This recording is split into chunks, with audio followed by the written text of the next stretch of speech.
Cet homme a 47 ans, il est humoriste et il y a 6 ans, il a eu une idée complètement folle. Alors qu'il discutait avec un ami, il s'est dit: T'as vu combien il y a d'humoristes en France? Non mais j'ai pensé à un truc. Pourquoi je ferais pas un spectacle en chinois?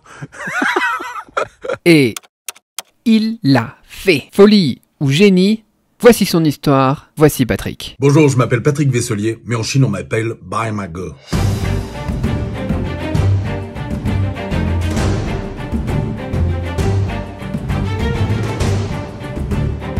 Aujourd'hui, Patrick a déjà présenté son spectacle devant plus de 65 000 personnes, complètement en chinois. Alors qu'il y a quelques années, il en parlait pas un mot, zéro, rien. Bon, le premier spectacle a été un succès, un grand succès. Mais du coup, je suis resté complètement frustré. C'est-à-dire, ma prononciation était pas terrible, difficile à comprendre. Donc, je pouvais pas échanger à la fin du spectacle avec le public, par exemple.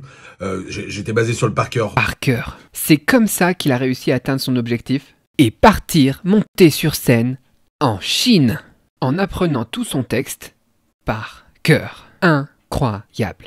Alors, comme tous les comédiens, Patrick a été violemment touché par la crise du Covid. Fini les voyages, fini les spectacles, la catastrophe. Bummer!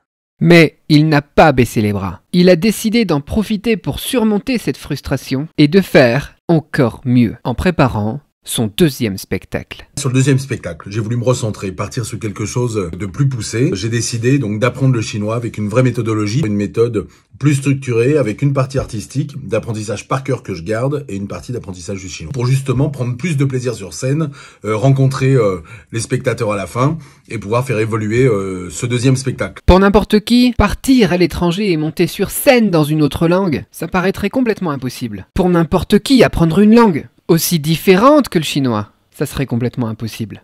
Mais Patrick, c'est l'exemple que tout est possible. Il l'a fait et il recommence. Tous les jours, il pratique. Tous les jours, il révise. Tous les jours, il s'entraîne. Tout ça à la force de sa motivation et surtout d'une discipline exemplaire. Alors surtout, ce qui est important, c'est de se fixer des objectifs, de garder sa motivation, de croire en soi, de ne pas écouter les autres. Hein, moi j'aime dire souvent que c'est pas parce que je marche seul et que j'ai une idée seule que je suis perdu. Et puis surtout, emmène les gens avec toi et reste convaincu. Voilà, la motivation, la force. Alors je sais pas si votre rêve c'est de parler chinois, de voyager ou de changer quoi que ce soit dans votre vie actuelle. Mais une chose est sûre, et voilà le message, rien n'est impossible. C'est ça le message de cette vidéo. Croyez en vous. Gardez votre motivation. Avec la bonne motivation et une discipline à toute épreuve, rien ne peut vous arrêter. Rien. Fais un spectacle en chinois, t'es sérieux là?